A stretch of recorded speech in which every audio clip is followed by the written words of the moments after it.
Comtesse de Noailles, exactitude, Orient.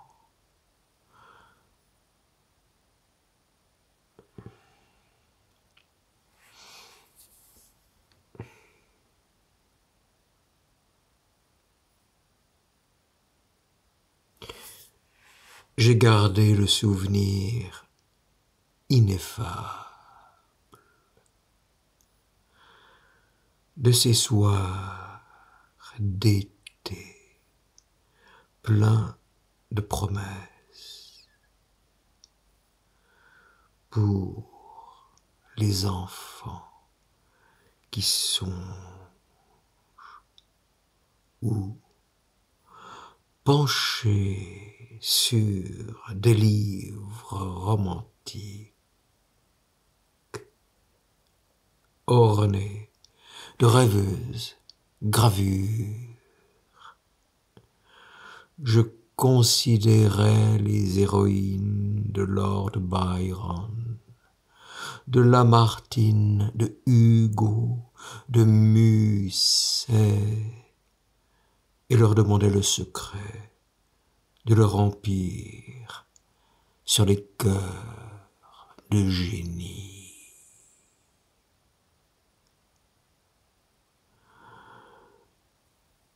Vision ineffable des Antilles mélancoliques, où, sous un saule musqué, les dames de 1830 se promènent, tenant à la main le disque de soie d'un parasol à franges, sultanes songeuses, au front limpide sous un voile orné de sequins,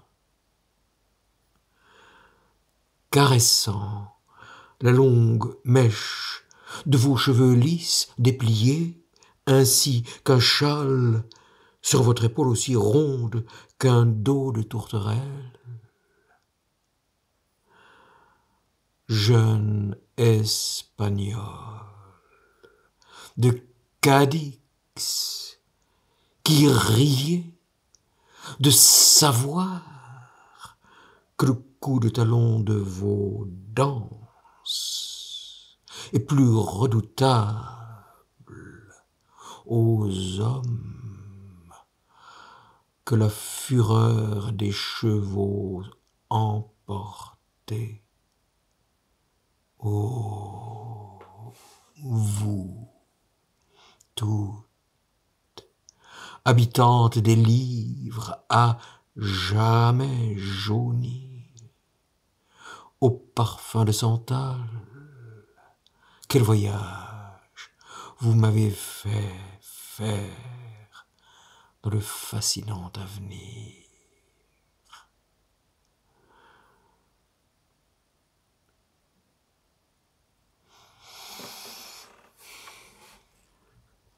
Mais je ne veux point m'éloigner des enfantins souvenirs de cet été passé près du Bosphore.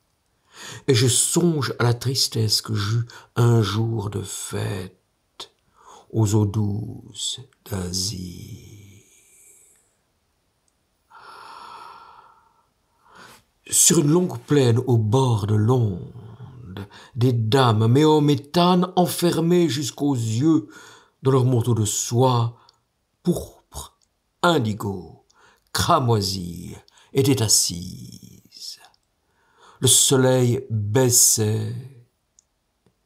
Auprès d'elles, sur des gridons incrustés de nacre bleue et de corail, brillaient de petites tasses en orfèvrerie barbare où séchait la poudre de café. Elles étaient calmes, patientes, dans ce soir vide et dans un de ces trop beaux soirs qui aspirent le sang du cœur.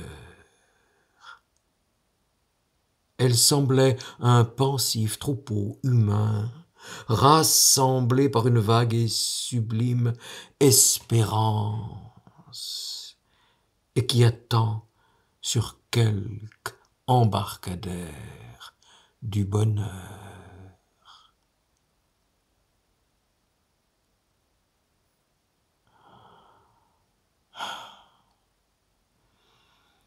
Elles attendaient. Des marchands turcs criaient, se disputaient dans les barques à demi brisées, où ils entassaient des jattes de sorbet et des pâtes de fruits. La tristesse du crépuscule enveloppait d'un manteau plus épais, plus jaloux, plus secret encore que leur mante gonflée, ces sultanes et ces esclaves. Elles attendaient. Quelle promesse leur avait-on faite dans leur enfance? Promesse de plaisir, de félicité, de céleste départ, promesse pressée au bord de la rive, passagère, mélancolique, elle semblait attendre l'appui de tout ce qui glissait voyage, le flot, le nuage, le vent.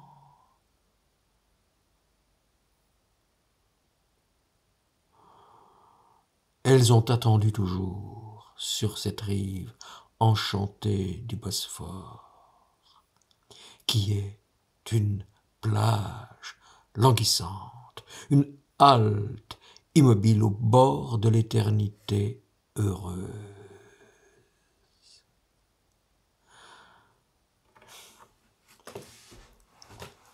Petite fille grecque qui jouait en Turquie,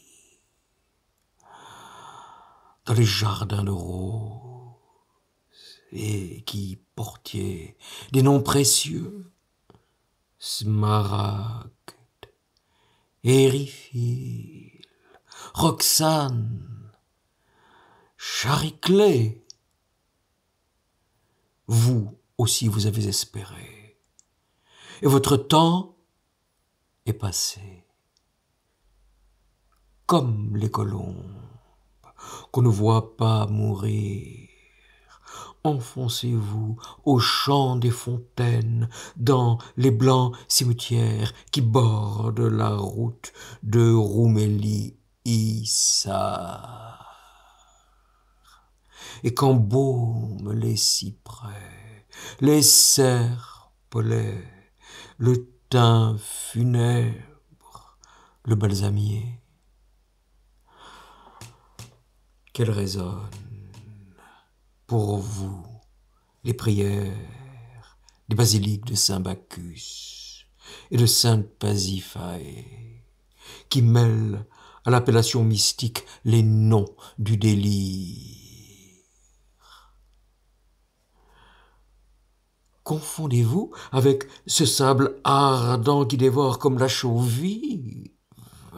Ramenez sur vos visages le voile violet de la mort, vous qui n'aimiez que votre beauté, et qui, comme des palmiers sur les rives,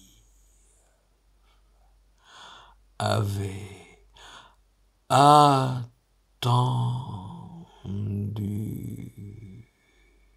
chaque soir que le vent vous apporta le mystérieux désir des hommes.